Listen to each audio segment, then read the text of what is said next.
నమస్తే తిరిగి వార్తలకు స్వాగతం. పశ్చిమ గోదావరి జిల్లాలో జలశక్తి అభియాన్ కింద చేపట్టిన జల సంరక్షణ ప్రాజెక్టుకు పూర్తిగా ప్రత్యేక శ్రద్ధ వహిస్తున్నట్లు జిల్లా కలెక్టర్ చదరవాడ నాగరాణి తెలిపారు.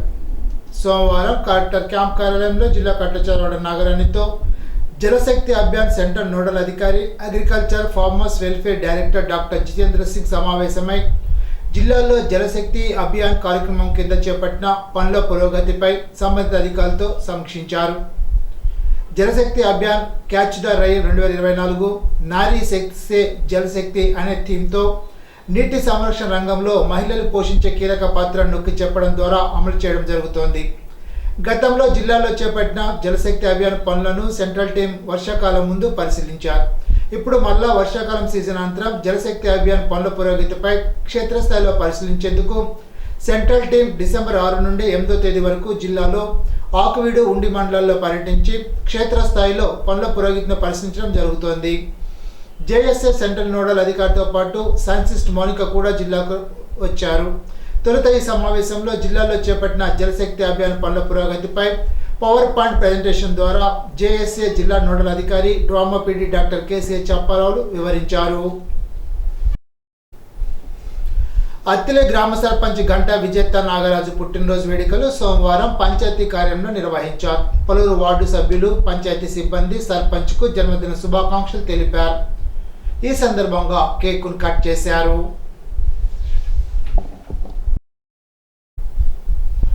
జిల్లా టీం గౌరవ అసిస్టెంట్ ప్రొఫెసర్ మొహమ్మద్ షాదిద్ ప్రభుత్వ ఆదేశాల ప్రకారం అత్తిలి మండలంలో సామాజిక పింఛన్ తనిఖీలో భాగంగా కే సముద్రపు గట్టు, పాలి గ్రామాల్లో మంచానికే పరిమితమైన వారి పెన్షన్లను తనిఖీ చేశారు. జిల్లా టీం తరఫున assistant professor Mohammed Shahid Jameel, doctor John Harishan, జిల్లా DRDA project director JMSC Venugopal, APO T Muralikrishna, MPDO Samuel, సచివాలయ సిబ్బంది తదితరులు పాల్గొన్నారు. Doctor KKR free education trust ఆధ్వర్యంలో పేద విద్యార్థుల ఉచిత విద్య కోసం ఆంధ్రాలో ఈ నెల 11న, తెలంగాణలో ఈ నెల 12న నిర్వహించనున్నట్లు స్కూల్ ప్రిన్సిపాల్ కొంపెల పుష్పలత తెలిపారు. 6 నుండి 9వ తరగతి చదివే విద్యార్థులు ఈ పరీక్ష వ్రాయవచ్చునని అన్నారు. తణుకులో హెచ్పీ గ్యాస్ గోదాం వద్ద గల కేశవరం రోడ్లో గల పాఠశాలలో పరీక్ష నిర్వహిస్తారని తెలిపారు. పరీక్ష ఉదయం 9 గంటల నుండి 12 గంటల వరకు ఆయా తేదీల్లో జరుగుతుందని వివరించారు. వివరాలకు 9160444003, 9642850444కు సంప్రదించాలని కోరారు. రాష్ట్ర స్థాయిలో ఈ నెల 7, 8 తేదీల్లో విజయవాడలో జరగనున్న సైన్స్ ఎగ్జిబిషన్కు తమ పాఠశాలకు చెందిన విద్యార్థులు ఎంపికైనట్లు చిత్తిక జిల్లా పరిషత్ ఉన్నత పాఠశాల ప్రధానోపాధ్యాయుని ఆర్ మణిభారతి సోమవారం ఒక ప్రకటనలో తెలిపారు. తమ పాఠశాలలో 9వ తరగతి చదువుతున్న కె జాద్విగారెడ్డి, కె లక్ష్మీ నాగభవన్ అనే విద్యార్థులు తయారు చేసిన మ్యాథమెటిక్స్లో పైథాగరస్ డియర్ వర్కింగ్ మోడల్ జిల్లా స్థాయిలో ప్రథమ స్థానంలో నిలిచి రాష్ట్ర స్థాయి ప్రదర్శనకు ఎంపికైనట్లు తెలిపారు. ఈ సందర్భంగా మండల, జిల్లా స్థాయిలో ప్రథమ స్థానంలో నిలిచి రాష్ట్ర స్థాయికి ఎంపికై విజయవాడ బయలుదేరి వెళ్తున్న విద్యార్థులను సోమవారం ఉపాధ్యాయ బృందం, విద్యా కమిటీ సభ్యులు అభినందించారు. గణపవరం చింతలపాటి వరప్రసాద మూర్తిరాజు ప్రభుత్వ డిగ్రీ కళాశాల ఉమెన్ ఎంపవర్మెంట్ సెల్ ఆధ్వర్యంలో సంక్రాంతి సంబరాలు ప్రారంభమయ్యాయని ప్రిన్సిపాల్ డాక్టర్ పి నిర్మలా కుమారి తెలిపారు. ఈ సంక్రాంతి సంబరాల్లో కార్యక్రమంలో భాగంగా సోమవారం విద్యార్థులు సాంప్రదాయ వంటకాలు, మెహందీ పెట్టడం, సంక్రాంతి చిత్రాలను ప్రతిబింబించే విధంగా నిర్వహించారు. విద్యార్థులకు మంగళవారం ముగ్గుల పోటీలు, గాలిపటాల పోటీలు, సాంప్రదాయ వస్త్రధారణ పోటీలు నిర్వహించడం జరుగుతుందని తెలిపారు. కార్యక్రమంలో vice principal P Madhuraju, IQAC coordinator doctor C Chaitanya, అధ్యాపక బృందం doctor T Akkiraju, doctor K Swarooparani, coordinator women empowerment doctor GV Sharadadevi, doctor G Venkataramana, Sheikh Parveen, P Bhaskar Rao, మెయిన్ అన్సారీ, రాణి దుర్గా విద్యార్థులు పాల్గొన్నారు. ఉండిలో అత్యంత విషాదగాథ చోటు చేసుకుంది. ఉండిలోని ఇసుకదొడ్డిపేటకు చెందిన పెంకి గణేష్ అనారోగ్య కారణంగా సోమవారం ఉదయం మరణించడంతో దాన సంస్థల కోసం రుద్రభూమికి తీసుకొచ్చేసరికి ఉండి గ్రామంలోని చెత్తంతా తీసుకొచ్చి ఆ రుద్రభూమి మీద వేయడంతో స్థానికులు ఆగ్రహించి శవాన్ని రోడ్డుపైన దహనం చేశారు. తాము ఎన్నో ఏళ్లుగా ఇక్కడ దాన సంస్కారాలు నిర్వహిస్తుంటే పంచాయతీ చెత్త మొత్తం తీసుకొచ్చి పోగు చేశారని, వారికి సమాచారం ఇచ్చినా స్పందించకపోవడంతో తాము ఈ కార్యక్రమం చేయాల్సి వచ్చిందని ఆవేదన వ్యక్తం చేశారు. ఇకనైనా అధికారులు స్పందించి తమకు కేటాయించిన స్థలాన్ని ఖాళీ చేయాలని వారు కోరుతున్నారు.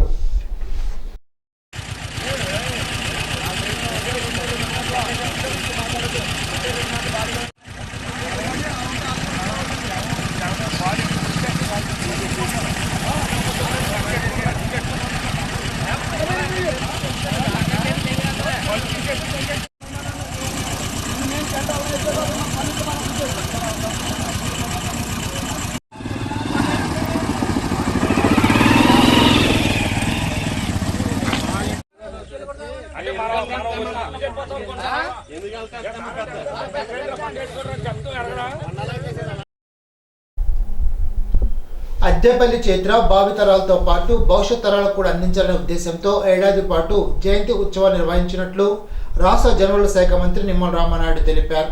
అద్దెపల్లి జయంతి వేడుకలు ముగింపు సభలో నిమ్మల మాట్లాడారు.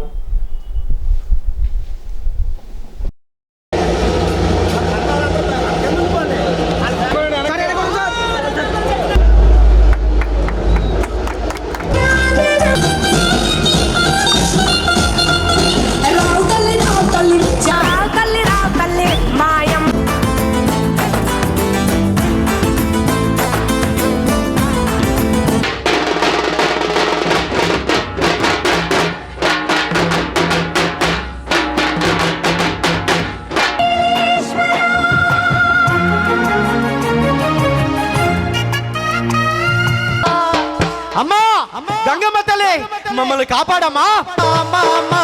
గంగమ్మ తల్లి తల్లి తల్లి మా తల్లి గంగమ్మ.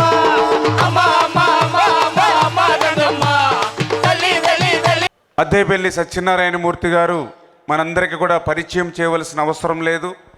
ఒక స్వతంత్ర సమర యోధుడిగా, ఒక త్యాగశీలిగా, ఈ ప్రాంతంలో కనీసం ఒక డిగ్రీ వరకు కూడా చదువుకోగలుగుతున్నారు పిల్లలు అని అంటే ఆయన ఇచ్చినటువంటి ఏఎస్ఎన్ఎం డిగ్రీ కాలేజీ కానీ ఇట్లా అనేకమైనటువంటి సేవా కార్యక్రమాల ద్వారా ఏదైతే మనందరికీ కూడా స్ఫూర్తిదాయకంగా అద్దెపల్లి సత్యనారాయణమూర్తి గారు ఉన్నారో ఆయన యొక్క చరిత్ర భావి తరాల వారికి, భవిష్యత్తు తరాల వారికి స్ఫూర్తిదాయకం కావాలనేటువంటి ఆలోచనతో ఆ రోజు డాక్టర్ బిఆర్ అంబేద్కర్ 125వ జయంతోత్సవాలు ఏ మాదిరిగా అయితే మనం చేశామో అదే మాదిరిగా అల్లూరి సీతారామరాజు గారి 125వ జయంతోత్సవాలు మన పాలకొల్లు నియోజకవర్గంలో సంవత్సరం పొడవునా ఏ రకంగా అయితే నిర్వహించామో అదేవిధంగా మన ప్రాంతవాసి అద్దెపల్లి సత్యనారాయణమూర్తి గారి 125వ జయంతోత్సవాలు కూడా నిర్వహించుకోవాలని ఆ రోజు 2024 జనవరి 6వ నుంచి 2025 జనవరి 6వ తేదీ వరకు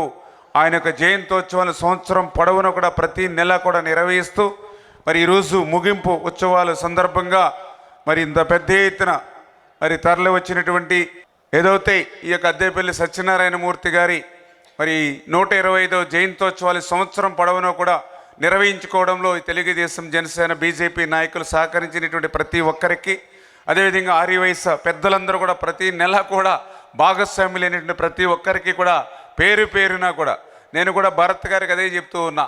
ఏదైతే అద్దెపల్లి సత్యనారాయణమూర్తి గారి దాతృత్వం ఇవాళ పాలకొల్లుకి ఎంత పెద్ద ఎత్తునుందో అదేవిధంగా ఆర్యవైశ్య పెద్దలు కూడా ఈ పాలకొల్లుకి అంతటి సేవలు చేస్తున్న విషయాన్ని, ఎందుకంటే యాక్చువల్గా రామనాయుడు గారి గురించి ఒక విషయం చెప్పాను. నేను ఆయన గురించి కొంచెం ఏకవచనంలో మాట్లాడతాను, ఏమనుకో. నా ఫ్రెండు ఎలక్షన్ ప్రసారంకి వచ్చాడు ఇక్కడికి, చాలా క్లోజ్ ఫ్రెండ్, బెస్ట్ ఫ్రెండ్. వచ్చినప్పుడు అక్కడ రామనాయుడు అని ఒక అతను ఉన్నాడు ఆర్పి. ఆయన జనంతోనే ఉంటాడు. ఆయన అస్సలు ఇంటికి వెళ్తాడో లేదో డౌట్. జనం మధ్యలోనే ఉంటాడు, జనంతోనే ఉంటాడు. ఎవరు గెలిచినా గెలవకపోయినా ఆయనైతే డెఫినెట్గా గెలుస్తాడు అని తను ఆ రోజు ఆయన గురించి చెప్పినప్పుడు నేను ఆయన క్లిప్పింగ్స్ అన్నీ చూసినప్పుడు ఎప్పుడైనా ఆయనకు ఒకసారి కలవాలి పర్సనల్గా అని మనసులో అనుకున్నా. ఆయనే నాకు ఫోన్ చేసి ఇలా మీరు రావాలి అనగానే నాకు వెంటనే ఆయనకి చూడాలనే ఉంది కదా, అందుకు ఏంటి ఒకేజన్ ఏంటి అవన్నీ నేను అసలు పట్టించుకోలే. ఆయన చూడడానికి కేవలం వచ్చాను. అలాంటిది ఆయన ఫోన్లో మాట్లాడుతున్నప్పుడు నాకు రీకలెక్షన్ వచ్చింది. మేము ఆంధ్ర యూనివర్సిటీలో బ్యాచ్మేట్స్ అని. అలా మళ్ళీ ఒక రీయూనియన్ జరిగింది మాది. And I will cherish this moment forever. ఆయన గురించి చాలాసేపు మాట్లాడవచ్చు, బట్ ఇక్కడ మనం గ్యాదర్ అయింది ముఖ్యంగా అద్దెపల్లి సత్యనారాయణమూర్తి గారి గురించి కాబట్టి.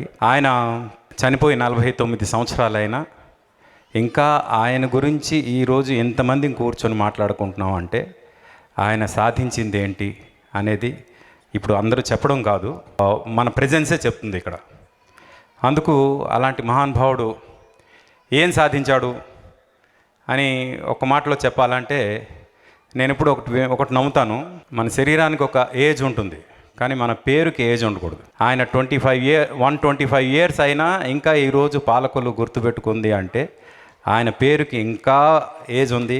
ఇంకా ఎన్ని సంవత్సరాలు గుర్తుపెట్టుకుంటారో. అయితే ఈ ఫంక్షన్ ఈరోజు మినిస్టర్ గారు చేయడానికి ముఖ్యమైన కారణం నేను అనుకుంటుంది ఏంటంటే, మీలో కనీసం ఒక్కరైనా కనీసం నన్ను ఇంకో 125 ఏళ్ళు గుర్తుపెట్టుకునే రేంజ్కి నేను ఈ ఊరికి ఏదో ఒకటి చేయాలని, ఇన్స్పైర్ అవ్వాలనే ఉద్దేశంతో చేశారని నేను అనుకుంటున్నాను. ఆ లిస్ట్. ఇప్పుడు తూర్పుగోదావరి జిల్లా వార్తలు. రాజకీయ వివాదాలు, కుల సంబంధిత అంశాల పట్ల యువత బాధ్యతగా చైతన్యంగా ఉండాలని భారత చైతన్య యువజన పార్టీ అధినేత రామచంద్ర యాదవ్ పిలుపునిచ్చారు. సోమవారం తూర్పుగోదావరి జిల్లాలో ఉండజ్వరం మండలం తాటిపర్రులో పర్యటించారు. ఈ గ్రామంలో 2 నెలల క్రితట సర్దార్ సర్వాయి పాపన్న గౌడ్ విగ్రహావిష్కరణ సందర్భంగా ఫ్లెక్సీ ఏర్పాటు చేస్తుండగా విద్యుద్ఘాతంతో 4 యువకులు మరణించారు. ఈ విషయం అప్పుడే తెలుసుకున్న రామచంద్ర యాదవ్ 42 సంకల్ప దిశలో ఉండడంతో నేరుగా రాలేకపోయారు. కానీ బాధిత కుటుంబాలతో గ్రామ పెద్దలతో ఫోన్లో మాట్లాడి ఓదార్చారు. కుటుంబాలకు అండగా ఉంటారని భరోసా ఇచ్చారు. ఈ నేపథ్యంలో సోమవారం నేరుగా వారి ఇళ్లకు వెళ్లి కుటుంబ పరిస్థితులు తెలుసుకుని ఒక్కో కుటుంబానికి 50,000 రూపాయల చొప్పున ఆర్థిక సాయం అందించారు.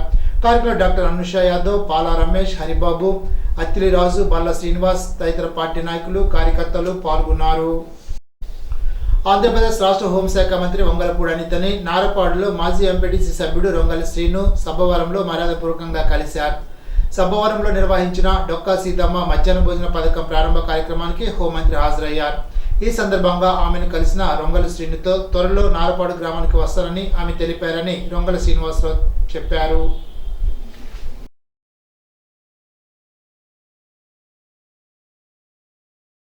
అంటే ఎవరికో కానీ అదృష్టం రాదు, ఉన్న ఊర్లోనే సేవ చేసుకునే అవకాశం.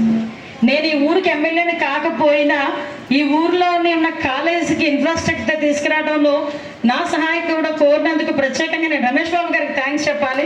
అట్ ద సేమ్ టైం ఆ విషయం ఆ భాగస్వామి నేను అవుతానని ఈ ఇన్ఫ్రాస్ట్రక్చర్ విషయంలోనే కానీ, అదేవిధంగా మన హాస్పిటల్ డెవలప్మెంట్ విషయంలోనే కానీ, ఇందాకే మా నాన్నగారు కూడా ప్రత్యేకంగా పంచకల్ రమేష్ బాబు గారికి ఒక విన్నపం కూడా చేశారు. మాది ఏదైతే సొంత ఊరు ఉందో బలిజిపాలెం, నారపాడు, అమలపాలెం నాన్నగారు ఆ గ్రామాలకి కూడా అభివృద్ధి చేయాలని కోరుకున్నారు. ఒకరోజు మీరు మనం ఇద్దరం కలిసి ఒకసారి ఆ గ్రామాలకు కూడా వెళ్దామని మీ అందరికీ కూడా సవినయంగా వినవించుకుంటూ, ఏదైతే ఈ ఇష్యూస్ ఉన్నాయో కలెక్టర్ గారు, నేను, అదేవిధంగా రమేష్ బాబు గారు కలిపి యాజ్ ఎల్ యాజ్ పాసిబుల్ ఈ కాలేజ్కి ఇన్ఫ్రాస్ట్రక్చర్ తీసుకొని ఆ తర్వాత మళ్ళీ మీ కాలేజ్ మరొకసారి నేను వస్తానని మీ అందరికీ కూడా మాటిస్తున్నాను. థ్యాంక్ యూ అని చెప్పి పెద్దలు లోకేష్ గారు అనునిత్యం కూడా మమ్మల్ని మోటివేట్ చేస్తా ఉన్నారు. కేవలం మీ మీదే ఈ దేశ భవిష్యత్తు ఆధారపడి ఉంది అని పూర్తిగా నమ్ముతున్న ప్రభుత్వం మన ఎన్డీఏ ప్రభుత్వం. మీ తల్లిదండ్రులు ఎంత బాధ్యత తీసుకుంటున్నారో విద్య పట్ల, మీ జీవితం పట్ల ఈ ప్రభుత్వం కూడా అంతే బాధ్యత తీసుకుంటుంది అన్న విషయంలో మీకు ఏమాత్రం అనుమానాలు అక్కర్లేదు. దీనిలో భాగంగానే మేడం ఈ జూనియర్ కాలేజీ కానీ, డిగ్రీ కాలేజీ కానీ ఈ స్థలం కాపాడుకోవడానికి చుట్టూ కాంపౌండ్ వాళ్ళు కానీ కొంత ఆక్రమణ గురైంది. ఇన్ఫ్రాస్ట్రక్చర్కి కానీ లోకేష్ గారిని నేను 2 కోట్లు ఫండ్ అడిగాను. మరి ఈరోజు చీఫ్ గెస్ట్కి వచ్చిన మీరు మా బాధ్యతలో సగం మీరు కూడా తీసుకుని లోకేష్ గారికి విన్నవించి దాన్ని ప్రూవ్ చేయించమని చెప్పి, అలాగే సిఎస్ఆర్ నుంచి కూడా ఎదురుగా ఉన్న గవర్నమెంట్ హాస్పిటల్ కూడా కట్టి 40 సంవత్సరాలు అవుతా ఉంది. ఇప్పుడు ఏలూరు జిల్లా వార్తలు. ప్రభుత్వాలు ఎన్ని పథకాలు, చిట్కాలు చేపట్టినా గ్రామీణ పేదల సమస్యల పరిష్కారం కావని, సమగ్ర భూ పంపిణీ ద్వారానే సాధ్యమవుతుందని ఆంధ్రప్రదేశ్ వ్యవసాయ కార్మిక సంఘ రాష్ట్ర ప్రధాన కార్యదర్శి వి వెంకటేశ్వర్లు అన్నారు. సోమవారం ఏలూరు ఉద్దరాజు రామం భవనంలో జరిగిన అమరజీవి అన్నే వెంకటేశ్వరరావు 21వ వర్ధంతి సందర్భంగా జరిగిన స్మారక భూ సదస్సులో ఆయన ముఖ్య అతిథిగా పాల్గొని మాట్లాడారు. ఈ సదస్సుకు సంఘ రాష్ట్ర ఉపాధ్యక్షులు ఏ రవి అధ్యక్షత వహించారు. రాష్ట్రంలో 29 లక్షల ఎకరాలకు పైగా అసైన్డ్ ప్రభుత్వ భూములు ఉన్నాయని, వాటిని సంపన్నులు కట్టబెట్టడానికే భూ ఆక్రమణ చట్టం తీసుకొచ్చారని ఆయన విమర్శించారు. నల్లజల్లలో జరిగిన అగ్ని ప్రమాదంలో ఇంట్లో నిద్రిస్తున్న దివ్యాంగుడు నామాల దానియేల్ అనే వ్యక్తి మంటల్లో చిక్కుని మృతి చెందాడు. మంట నుండి బయటకు రావడానికి ప్రయత్నించగా దివ్యాంగుడు కావడంతో రాలేకపోయాడు. స్థానికులు దానియేల్ను బయటకు తీసుకురాగా అప్పటికే మృతి చెందాడు. అగ్నిమాపక దళం వారు మంటను అదుపులోకి తెచ్చారు. ఘటనా స్థలాన్ని పోలీసులు సందర్శించి వివరాలు సేకరిస్తున్నారు. ఈనాటి బంగారు మాట. జ్ఞానం ఒక నిధి లాంటిది, అభ్యాసం ద్వారానే దాన్ని సాధించగలం. రస్కిన్. ఈ వార్త ఇంతటితో సమాప్తం. తిరిగి బిజినెస్లో కలుసుకుందాం. అంతవరకు సెలవు. నమస్కారం.